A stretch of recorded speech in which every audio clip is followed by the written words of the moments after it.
Hello students. आज हम class 10th NCERT math का क्वेश्चन करने वाले हैं। ये क्वेश्चन ट्रिग्नोमेट्री से होने वाला है। एक्सरसाइज 8.3 है। इसका फोर्थ का सिक्स्थ पार्ट है। क्वेश्चन नंबर फोर्थ का सिक्स्थ पार्ट है। तो इस क्वेश्चन में हमें ये प्रूव करना है। तो हम क्या करते हैं, सबसे पहले हम लेते हैं लेफ्ट हैंड साइड। ये जो लेफ्ट हैंड साइड है ये लिखते हैं हम स्क्वायर रूट।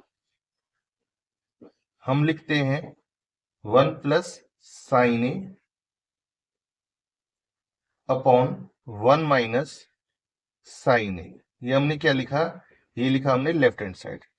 अब क्योंकि क्वेश्चन में स्क्वायर रूट आ रहा है तो हम क्या करेंगे, इस क्वेश्चन को हम इसमें करेंगे रैशनलाइजेशन। तो रैशनलाइजेशन करने के लिए क्या करते हैं, सबसे पहले तो ये लिखा 1 + sin A upon 1 - sin A। अब रैशनलाइजेशन करेंगे तो ये जो नीचे माइनस वाला साइन है तो हम क्या करेंगे, 1 + sin A से तो मल्टीप्लाई करेंगे और 1 + sin A से डिवाइड करेंगे। अब इसके बाद क्या करना है हमें, इसके बाद करना है कि देखो ऊपर वाली तो जो टर्म्स है वो बिल्कुल सेम है। सेम है तो हम इसको लिख देते हैं होल स्क्वायर में। हम लिख देते हैं 1 + sin A का होल स्क्वायर। क्यों लिखा, क्योंकि दोनों टर्म ऊपर सेम है। अब नीचे जो सेम तो टर्म्स हैं लेकिन प्लस और माइनस का अंतर आ रहा है। इसका मतलब यहाँ पर हम फॉर्मूला यूज कर सकते हैं A - B और A + B वाला। यहाँ पर दोनों में कौन सी आइडेंटिटी यूज कर लेंगे हम, A - B into A + B। और ये किसके बराबर होती है, ये बराबर होती है A² - B²। तो यहाँ पर हम क्या लिख देंगे, यहाँ लिख देंगे 1² - sin²A और इसका क्या हो जाएगा स्क्वायर रूट। इसके बाद हम लिखने वाले हैं स्क्वायर रूट दोनों का अलग अलग कर देते हैं। ऊपर जो वैल्यू है इसका स्क्वायर रूट हमने अलग कर दिया, 1 + sin A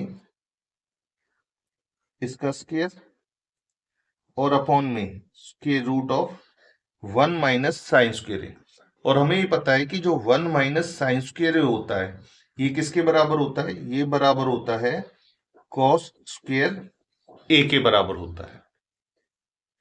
इतना करने के बाद हम क्या करेंगे, स्क्वायर से स्क्वायर रूट कैंसिल कर देंगे।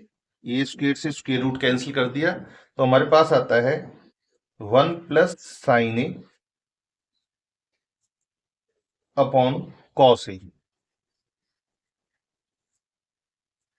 इसे हम अलग अलग कर कर लिख सकते हैं। कैसे कि एक बार तो 1 के अपॉन में cos A लिख दिया और एक बार sin A के अपॉन में cos A लिख देंगे हम। तो जो ये 1/cos A आया है इसे हम लिख सकते हैं sec A।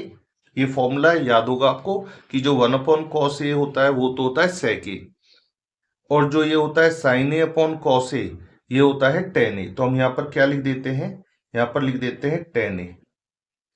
और हमें यही प्रूव करना था, ये हमारे पास क्या आ गई है, राइट हैंड साइड आ गई है।